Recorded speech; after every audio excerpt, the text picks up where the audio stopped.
Back కేంద్ర బడ్జెట్లో వ్యవసాయానికి అధిక ప్రాధాన్యం ఇవ్వడం శుభపరిణామమని అభిప్రాయపడ్డారు తెలుగు రాష్ట్రాల ఎంపీలు.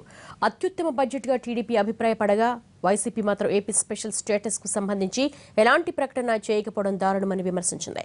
తెలంగాణకు తీరని అన్యాయం జరిగిందని కాంగ్రెస్ విమర్శించింది. ఇది గత ఏడాది కంటే మంచి బడ్జెట్ అని అభివర్ణించింది టీఆర్ఎస్. ఆల్ ఇండియా లెవెల్లో ఇరిగేషన్ కి పెద్దపీట వేయాలనే ఉద్దేశంతో దానికి నాబార్డ్ ద్వారా రూట్ చేద్దామని చెప్పి 20,000 కోట్లు క్యాపిటలైజేషన్ చేస్తా ఉన్నారు. ఈ బడ్జెట్ లో పెట్టారు 20,000 కోట్ల క్యాపిటలైజేషన్ అంటే సుమారుగా దాన్ని లెవరేజ్ చేసి 1,00,000 కోట్ల రూపాయల వర్త్ ఇరిగేషన్ ప్రాజెక్ట్స్ కి ఇవ్వచ్చు భారతదేశం మొత్తంలో. దాన్ని నాబార్డ్ ద్వారా గనక మనం రూట్ చేస్తే 1,00,000 కోట్ల విలువ గల ఇరిగేషన్ ప్రాజెక్ట్స్ చేయొచ్చు. దాని ద్వారా మన పోలవరంకి ఇంకెక్కడా కూడా డబ్బు గురించి ఆగే అవసరం ఉండదు అని చెప్పి క్లియర్ గా కనపడతా ఉంది అందులో. సో దాని నుంచి ఇప్పుడు మెట్రోకి అన్నిటికీ కూడా 100 కోట్లు ఇచ్చినా 1,00,000 ఇచ్చినా ఏదైనా కూడా ఏంటంటే లైన్ ఐటమ్ కింద ఇచ్చారు ఇన్స్టిట్యూషన్స్ అన్నిటికీ కూడా. అవన్నీ ఐఐఎంలు కానీ ఇవన్నీ కూడా అనేక పద్ధతుల ద్వారా అతి త్వరగా కంప్లీట్ చేయాలనే ఉద్దేశం మాత్రం కనపడతా ఉంది. ఇది డెఫినెట్ గా లాంగ్ టర్మ్ లో సస్టైనబుల్ ఎకనామిక్ గ్రోత్ ఉండడానికి వీలుగా ఈ బడ్జెట్ అర్థం పట్టినట్లుగా ఉంది. ఎక్కువగా అగ్రికల్చర్ ఫార్మింగ్ కమ్యూనిటీ మీద కాన్సన్ట్రేట్ చేశారు, అది బాగానే ఉంది.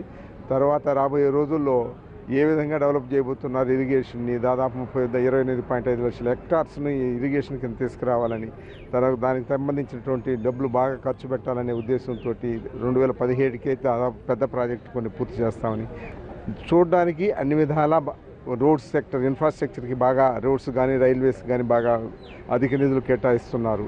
అందువల్ల చూడడానికి బాగానే ఉంది. కాకపోతే మన ఆంధ్రప్రదేశ్కి సంబంధించి ప్రత్యేక హోదా అనేది మెన్షనే లేదు. వాళ్ళు చేయరు కూడా. బహుశా రాష్ట్ర ప్రభుత్వం కూడా నిమ్మకి నీరెత్తినట్లుగానే ఉంది. కేంద్ర ప్రభుత్వం వ్యవసాయం గురించి ఆలోచించడము, రోడ్స్ గురించి ఆలోచించడము, ప్రధానంగా బ్యాంక్స్, పబ్లిక్ సెక్టర్ బ్యాంక్స్ ఏవైతే లాస్లో ఉన్నాయో వాటి గురించి ఆలోచించడము, స్కిల్ డెవలప్మెంట్ గురించి ఆలోచించడం అనేటటువంటివి మంచి మార్పులుగా మనం చూడొచ్చు. కానీ మహిళా ఉద్యోగస్తులకు కనీసం ఒక 6 లక్షల వరకన్నా ఇన్కమ్ ట్యాక్స్ ఎగ్జంప్షన్ ఇచ్చుంటే బాగుండేది. పోయినసారి బడ్జెట్ కన్నా డెఫినెట్గా చాలా మంచి బడ్జెట్. పోయినసారి బడ్జెట్ కన్నా ఎక్కువగా గ్రామాల గురించి, గ్రామ స్వరాజ్యం గురించి ఆలోచించినటువంటి బడ్జెట్గా నేను భావిస్తాను. అన్యాయం తెలంగాణకు కానీ అటు ఆంధ్రకు కానీ. రెండోది ఏమిటంటే జనరల్ పబ్లిక్లో కార్పొరేట్ సెక్టర్కు లాభం చేయడానికి కార్పొరేట్కు ఉన్నటువంటి ట్యాక్స్ తగ్గించాడు కానీ ఇన్కమ్ ట్యాక్స్ పెంచలేదు. ఇన్కమ్ ట్యాక్స్ పెడితే పేదోడు కూడా, మిడిల్ క్లాస్ ఫ్యామిలీ గారు కూడా లాభం అవుతుండే. ఈయన ఏం చేసినట్టు కేవలం కార్పొరేట్ సెక్టర్లకు లాభం కావాలి. ఒక ఆయన చేసిన గొప్పతనం ఏంటంటే రైతులకు 35,000 కోట్లు ఇచ్చిండు. ఎందుకు? అది మంచిదే, రైతులకు ఇవ్వాలి. ఎందుకంటే మన్రేగా ప్రోగ్రాం మాదే కనుక రైతులను మా విస్మరిస్తే అనే ఆలోచనతో పాటు రేపు పంజాబ్లో కొన్ని రాష్ట్రాలలో ఎన్నికలు ఉన్నాయి కాబట్టి ఆ దృష్టి పెట్టుకున్నాడు. ఏదైనా మా తెలంగాణకు తీరని అన్యాయం అండి. కంట్రీ వైడ్గా కూడా హోప్లెస్ బడ్జెట్ ఉంది, ఎవరు కూడా హ్యాపీగా లేరు.